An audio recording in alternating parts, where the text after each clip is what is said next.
Hello and welcome to another session of Daily News Simplified, an answer to what, why, and how of newspaper analysis. Today we have taken up Delhi edition of The Hindu newspaper dated 14 December 2022. Topics for today's discussion are displayed on your screen. Let's begin the discussion. The inspiration for our first discussion is based on this news which featured on page number 1 of the Hindu newspaper. The news is about the statement made by the defense minister in both houses of the parliament. The statement was made regarding the recent scuffle between Indian Army and the Chinese Army at the Tawang sector of Arunachal Pradesh. In his statement, Defense Minister said that Indian Army thwarted the attempt of PLA to transgress into its territory. Defense Minister also said that no soldier lost his life during this scuffle. Now, if you will look into the UPSC syllabus, the India and its neighborhood relations are mentioned under GS paper 2. Similarly, security challenges and their management in border areas have been mentioned in GS paper 3 as a sub-theme of the internal security. UPSC has been asking question based on India and China relation. It has been asking question based on various initiatives taken up by China and India and its implication on the relation. As in 2013, it has asked a question based on a string of pearl, while in 2014, it has asked the question related to disputes in South China Sea. In 2017, it has asked a question about how China is using its economic relation and positive trade surplus as tool to develop potential military power status in Asia. While in 2021, it has asked question about AUKUS and its implication. So here in this discussion, we will be covering up the reason for border dispute between India and China. We will also discuss about present mechanism to solve this dispute, and we will also look into what is the way forward to solve such disputes. So let's begin the discussion. Now let us first look into what lies beneath India and China border dispute. Now India shares roughly 3,488 kilometer boundary with China along the Union Territory of Ladakh, state of Uttarakhand, Himachal Pradesh, Sikkim and Arunachal Pradesh. Border between India and China is not clearly demarcated throughout, and there is no mutually agreed line of actual control, that is LAC. Now entire border is divided into three sectors, namely Western, Middle and Eastern sector. While Middle sector is largely settled and peaceful that lies along the state of Himachal Pradesh and Uttarakhand, main dispute lies in the western sector relating to the control of Aksai Chin and eastern sector where China claims entire Arunachal Pradesh. Now China claims that the border claimed by India was signed by British India and Tibet and was under colonial pressure and weak China. So now at present China does not agree to those agreements. And as a matter of fact, indeed British India had failed to produce a single integrated and well-defined northern boundary separating the Indian subcontinent from Xinjiang and Tibet. So let's have a look at different sectors one by one. Let's start with the western sector. The two sides differ over the boundary line that separates Ladakh from Xinjiang province of China. Aksai Chin is important for China as it connects two backward provinces of China, namely Tibet and Xinjiang. According to China, Aksai Chin is the extension of Tibetan Plateau, whereas India claims it as an extension of Ladakh Plateau. The region is mostly uninhabited. Aksai Chin holds importance for China as it connects two backward provinces of China, namely Xinjiang and Tibet. The British policy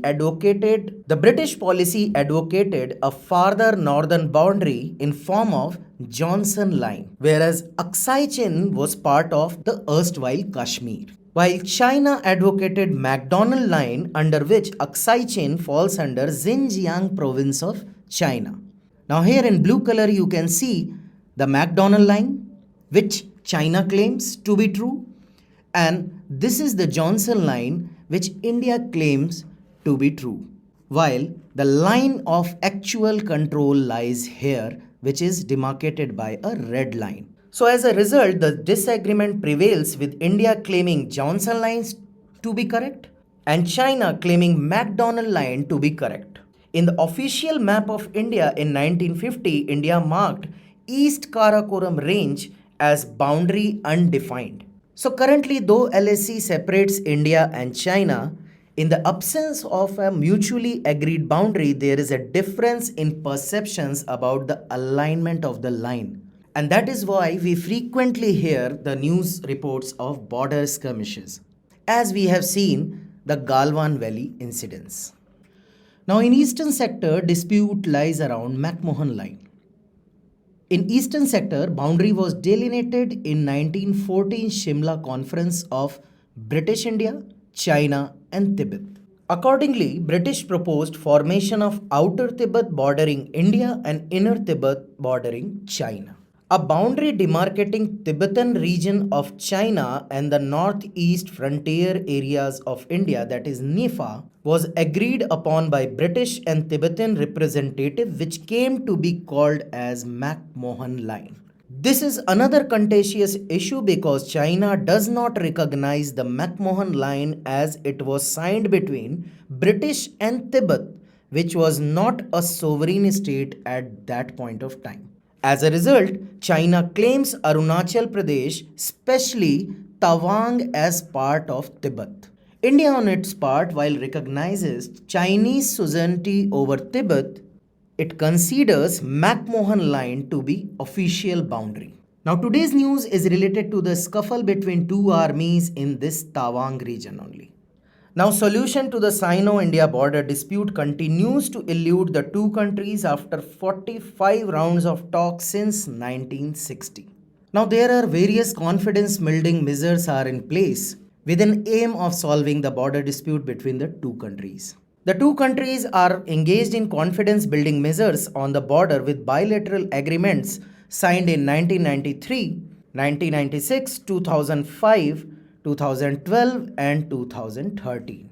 In 2003, the two sides agreed on the appointment of a special representative for consultations aimed at arriving at a framework for a boundary settlement that would provide the basis for the delineation and the demarcation of the border. By the beginning of the 21st century, the two sides had agreed not to let the border dispute affect bilateral engagement. This was inked into an agreement on political parameters and guiding principles for the settlement of the India-China border question, signed in the year 2005.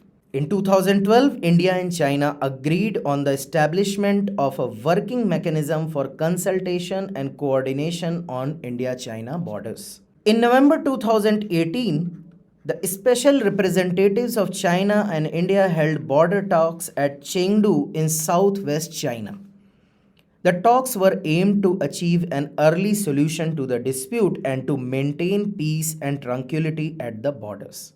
Now, some other initiative includes Shimla Agreement of 1914, which you have seen during the discussion of McMahon Line. Through this agreement, McMahon Line was recognized as a legal boundary between India and China. However, China rejects the Shimla Agreement and the McMahon Line altogether, contending that Tibet was not a sovereign state and therefore did not have the power to conclude treaties. Another initiative was Panchsheel Agreement of 1954. This was the agreement on trade and intercourse between Tibet region of China and India. The doctrine indicated the willingness to respect each other's sovereignty and territorial integrity. However, everything took a downturn during the 1962 China's aggression. Let us look into the way forward. Now, regarding the boundary disputes, India is in favor of package deal clarification of LAC by China. China is proposing a border code of conduct as a new confidence building measure, which India is open to if it respects the sovereign rights of both the countries. From a strategic point of view, there is need for defining, demarcating and delineating the borders to avoid the tension and strengthen the ties. On economic front, China has a huge trade surplus with India which needs to be brought down. Service sector can be used in reducing the trade deficit. India is said to be the pharmacy of the world and excels in software services. It should try to enter Chinese market and balance the trade. Also, the RCEP, that is Regional Comprehensive Economic Partnership, equitable distribution and differences between the two nations need to be bridged. Both countries can effectively use their soft power in form of tourism to further integrate their economies. Tourism should be promoted through education, spiritual visits, especially on the Buddhist circuit, etc. Issues between both the countries are difficult to resolve in short time. Therefore, both should try to minimize gaps, narrowing the divergence and maintaining the status quo. This will take more than usual time. You can refer to the Mains Compass 2022 for international relations and internal security for covering India-China bilateral relationship in a holistic manner. It includes a separate chapter for India-China relationship in which it covers all the dimensions related to the various initiatives and engagement with respect to India and China. Our next discussion is based on this article which featured on page number 7 of the Hindu newspaper. Author of this article highlights about the growing evidence to suggest that the most conspicuous trend in the manufacturing sector in India has been a shift of manufacturing activity and employment from bigger cities to smaller towns and rural areas. Now, in this article, author has provided evidence in support of this trend, the reason behind such a trend, the challenges lies therein, significance of such a trend, and way forward for future. If you will look into the GS paper 3 syllabus, Indian economy and issues relating to planning, mobilization of resources, growth, development, and employment forms an important subtheme.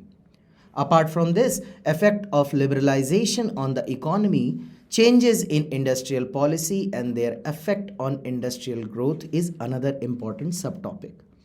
Now, if you will look into the previous year mains question in UPSC, you will find that industrial policy and economic liberalization are important theme, and the question based on these themes are pretty much frequent in examination. As in 2013, 2014, 2015 and 2017, UPSC has asked question based on industrial policy. While in the year 2013 and 16, it has also asked question based on economic liberalization. So let's move on to our discussion. So before moving on to the main highlights of the article, let us quickly look into the features of Indian manufacturing sector. We will also look into some important key terms that have been used in this article so that you can understand the discussion in a better manner. So Indian manufacturing sector exhibits many peculiarities. The first feature lies in the fact that it contributes a small and stagnant share to the GDP that lies at around 17%. Secondly, its composition is more skewed towards skill and capital intensive activity and lacks feature of labor intensive activities, thus affecting the employment prospect. Thirdly, there is a prevalence of employment in unorganized manufacturing, and employment in unorganized manufacturing is as high as 70%. And lastly, employment is heavily concentrated in small firms. Here in this graph, you will understand contribution of various sectors in GDP. Here you can see, while agriculture is employing the most of the population, its contribution is the least, that is 16%. While industries employs 25% of people, and its share to GDP is around 30%. Now don't get confused between manufacturing and industry. This 25% and 30% relates to entire industrial sector. Now services, while employing 30% of the population, contributes around 54% of the GDP. That is the majority of chunk in GDP despite employing second highest number of people in the sector. Now let us have a look at some important key terms that have been used in this article. First is capital intensive. What is capital intensive industry? The term capital intensive refers to business processes or industries that require large amount of investment to produce a good or services, and thus have high percentage of fixed assets such as property, plant and equipment. Automobile manufacturing Oil production and steel production are some of the examples of capital intensive industries. While textiles and garments, leather and footwear, gems and jewelry, and food processing are the example of labor intensive industries. The second important key term is the production cost differentials. The differential cost refers to the difference between the cost of two alternative decisions. That means the cost occurs when a business faces several similar options, and a choice must be made by picking one option and dropping the other. Now suppose a company has two options for same manufacturing process, namely X and Y. Now company will analyze both the options from the perspective of maximum profitability and will pick the one which suits their need. And this is what the production cost of differential means.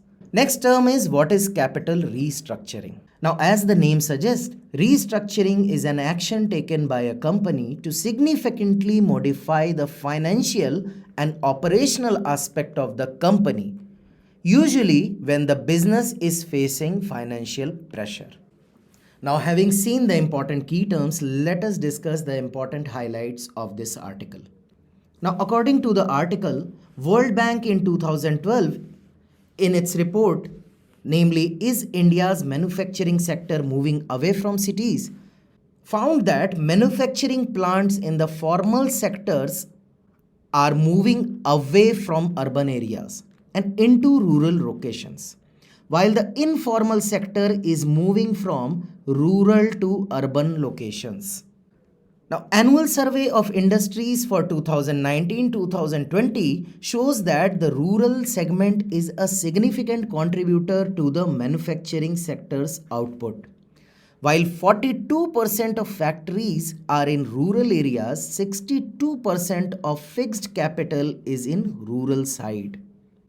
Now, this survey also highlights that rural factories contributed to exactly half of the total sector. In terms of employment, it accounted for 44% but had only 41% share in the total wages of the sector. That means a low level of wages are being paid in the rural area, and that means a cheap labor is an important factor in this migration of manufacturing units. Now, rural areas have generally been more attractive to manufacturing firms because wages, property, and land costs are lower than in most of the metropolitan areas. However, the article lists three main reasons for such trend of movement of manufacturing units to the rural area. The first is the factory floor space supply constraint. Now, when locations get more urbanized and congested, the space constraint get even more aggravated. However, the driving force behind such a shift is the continuing displacement of labor by machinery as a result of the continuous capital investment in new production technologies. So basically, when a company wants to invest more in machinery, it has to find a bigger space. And this space constraint push them towards the rural areas. So the increased capital intensity of production is one of the reason for this trend. Now the second explanation hinges on the production cost differential. Many firms experience substantially higher operating cost in the cities than in rural areas. So as we have learned, given an alternative, company will choose an option which is more profitable to its prospects. So that is why companies are moving to a cheaper option that is in rural areas and small towns. The third reason is the possibility of capital restructuring. Now there is a tendency of growing capital accumulation and centralization by large multi-plant corporations. Big firms deliberately shift production from cities to take advantage of the availability of less skilled, less unionized, and less costly rural labor. And that is why their capital restructuring is another cause of this migration trend. Now, according to the author, this trend is beneficial for Indian economy in few aspects. As he says, given the size of the Indian economy and the need for balanced regional development, the dispersal of manufacturing activities is a welcome sign. The shift in manufacturing activities from urban to rural areas has helped maintain the importance of manufacturing as a source of livelihood diversification in rural India. Now, if you can recall the graph in which majority of population is employed in agriculture sector, but the share to GDP is the lowest. Now, the growth of rural manufacturing by generating new jobs thus provides an economic base for transition out of agriculture. Now, author highlights some challenges also. Though the firm reap the benefit of lower cost via lower rents, the cost of capital seems to be higher for firms operating on the rural side. The rural segment accounted for only 35% of the total rent paid, while it had 60% of the total interest payment. The benefit reaped from one source seems to be offset by the increased cost on the other front. Secondly, there exists an issue of skills shortage in rural areas, as manufacturing now needs higher skilled workers to compete in the highly technological global new economy. So, what should be the way forward? As per the author, the compulsion of global competition often extend beyond the consideration of low wage production and depend on the virtues of conducive ecosystem for firms to grow. Need of hour is to equip rural laborers with more education and better skill. Inspiration for our next discussion is based on this news, which featured in the text and context section of the Hindu newspaper, page number 8. Now, on the sidelines of the G20 summit in Bali, Joe Biden, that is American President, and Xi Jinping, Chinese Premier, discussed the outstanding issues between the two countries. It is a move towards bringing in more stability into bilateral relations. Now, if you will look into General Studies Paper 2 syllabus, bilateral, regional and global groupings and agreements involving India and or affecting India's interest are important from the perspective of UPSC examination. However, it is too early to say that this meeting will bring out anything positive or substantial. Let us discuss what has been highlighted in this particular article. Now, before moving on to the main discussion part, let us look into the important terms and understand the meaning of it so that you would be able to understand the discussion in a more lucid manner. Now, first term is a wolf warrior diplomacy of China. Now, it is a tactic for the Chinese government to extend its ideology beyond China and counter the West and defend itself. It is an unofficial term for the more aggressive and confrontational style of communication that Chinese diplomats have taken in the last decade. Now, another term is One China policy. There is a similar term that is One China principle, and both are different. The One China policy is a key cornerstone of the Sino-US relations. One China policy is the diplomatic acknowledgement of China's position that there is only one Chinese government. Under the policy, the US recognizes and has formal ties with China rather than the island of Taiwan, which China sees as a breakaway province to be reunified with the mainland one day. Whereas One China principle is a principle whereby China insists that Taiwan is an inalienable part of one China to be reunified one day. So in crux, the policy defines the bilateral relation between any nation and China. That means a nation, in order to maintain the diplomatic relation with China, has to accept that there is only one legitimate Chinese government, and that is of People's Republic of China, that is present day China. And under One China policy, China adopts for One China principle, where it insists that Taiwan to be reunified one day. Now let us have a look at the background of US-China relation. Now, US China relations were normalized during the Cold War when People's Republic of China, that is present China, was accepted by US and other countries to be the actual representative of China at the UN by replacing Republic of China, that is present day Taiwan. This popularly came to be known as the One China policy. As we have discussed, one has to accept this policy in order to have the relationship with the China. Now, normalization of ties led to the integration of both the economies, with China emerging as the manufacturing backyard of the world. This also led to economic rise of China, whose economy is presently second only to US in terms of GDP. However, with rising economy, Chinese geopolitical ambitions were also visible, which was marked by many events including South China Sea dispute, maritime dispute with Japan involving countries which are the allies of USA.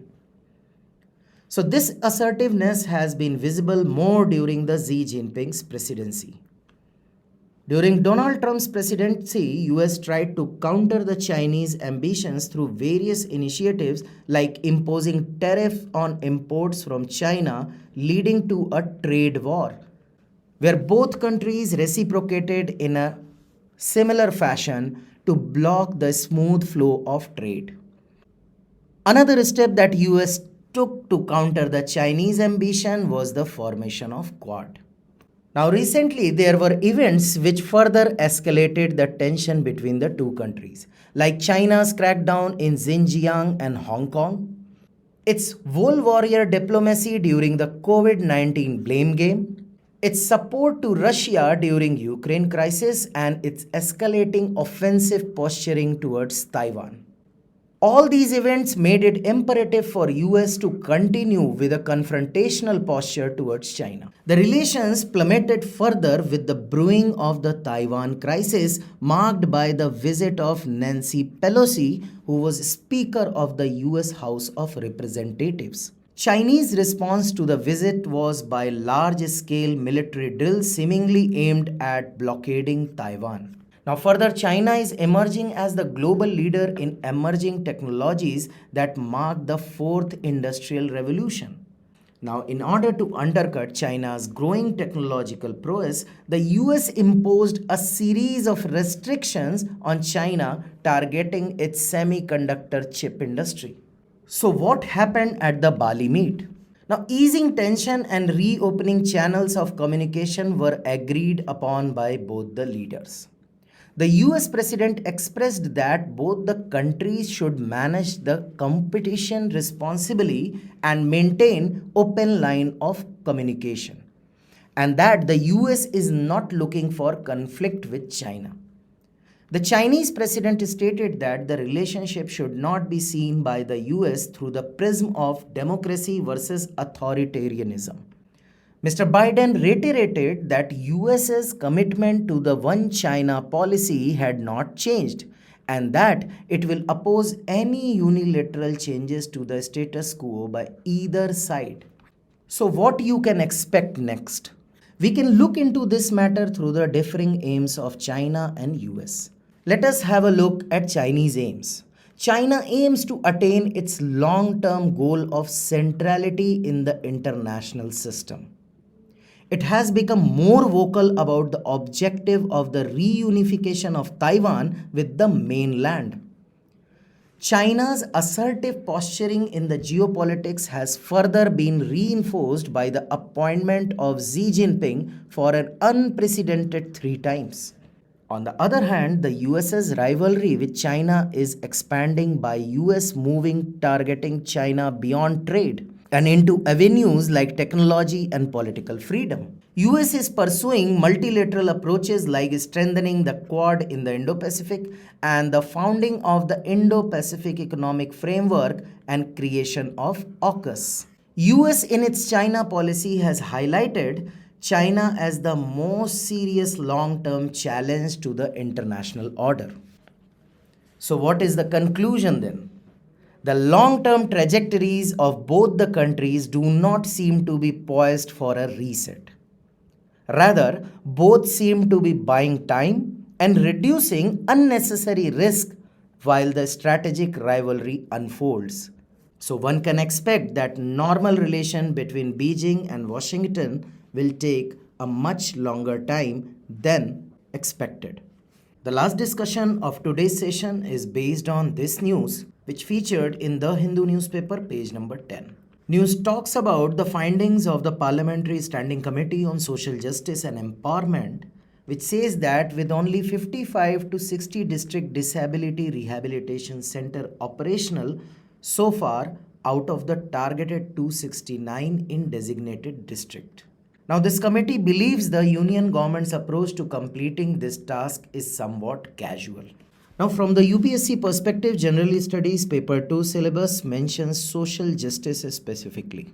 Welfare schemes for vulnerable section of the population by the center and state is also mentioned as a sub-theme. Apart from GS perspective, this topic and the pointers that we are going to discuss can also be beneficial in writing your essay.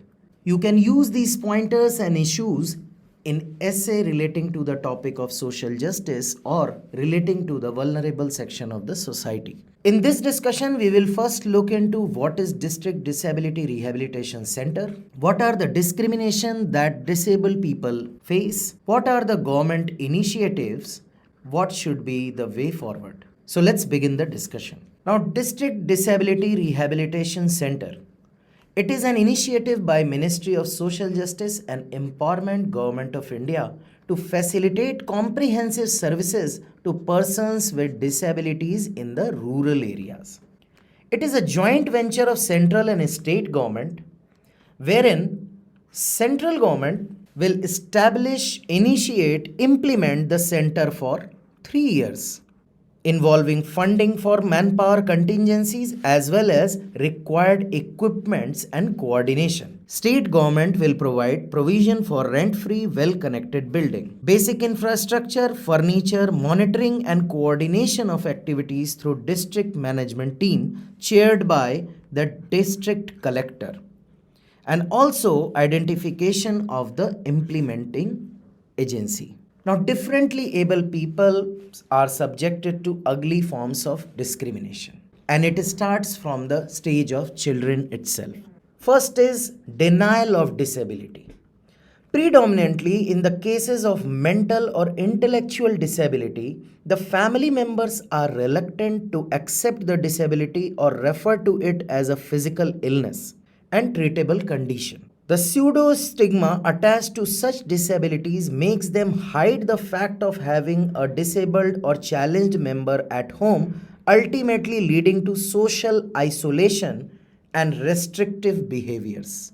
Now, superstitions prevailing in the communities also play a big role in subjecting the people with disabilities to various harmful treatments.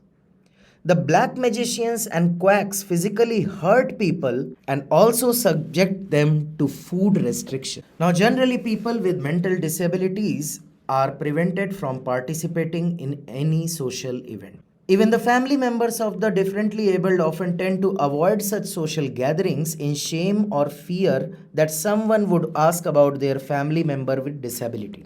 They are not given opportunities in the areas of education, training, and employment. Now, there is also lack of investment in developing alternative school for disabled. Disabilities lack easy access to correctional and support devices, especially in rural area. Most public spaces are not disabled friendly. Now, you can also treat these four discrimination as outcome of these societal practices. First is the denial of property right. Families perceive that person with disability are incapable of managing their property, so they are denied of their property rights and made dependent on the able-bodied sibling. Now, if a family has a person with disability, eligible boys and girls finding a prospective spouse is almost next to impossible because of the stigma and the disability being seen as a family illness. So it decreases the marital life prospect. Now, there are implications on sexuality of persons with disability too. Sexual identity is a critical component of overall personality development and self-esteem. which matures during adolescence. There is a strong attitude of overprotection toward the disabled child. Parents infantilize disabled children and imply that sex is only for the able bodied and of no relevance to the disabled. Now, women face kind of double whammy if they are with disability. Due to differential gender based role expectations, education is not considered a priority for disabled girls. Dropout rates for disabled girls are higher than for disabled boys. Parents become more protective and restrictive, especially after a disabled girl reaches puberty.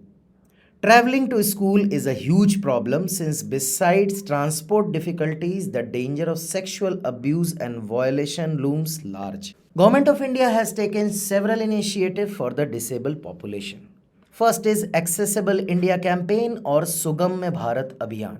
It is a nationwide flagship campaign for achieving universal accessibility that will enable persons with disabilities to gain access for equal opportunity and live independently and participate fully in all aspects of life in an inclusive society. Next is Deen Dayal Disabled Rehabilitation Scheme. In this scheme, financial assistance is provided to NGOs for providing various services to persons with disabilities, like special schools, vocational training centers, community based rehabilitation, preschool and early intervention, etc.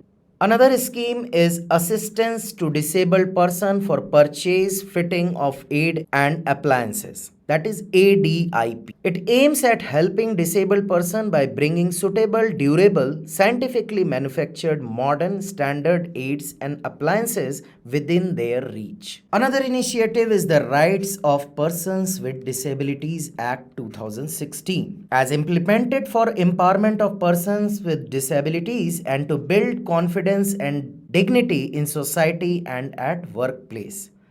The Act provides for 3% reservation in government jobs and educational institutions.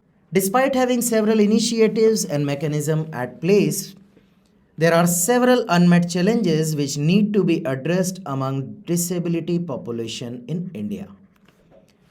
We need to remove attitudinal barriers among communities and provide rehabilitation of persons with disabilities. We need to improve infrastructures in mainstream schools to make them disabled friendly and train teachers for optimal support. Like accessibility should be made mandatory norms under building codes. Need for convergence between various departments providing services for the persons with disabilities. We need to give executive power and necessary resources to the Commissioner of Disabilities for effective implementation and safeguarding rights of persons with disabilities. We also need for promoting and monitoring mechanism for service outreach below district level.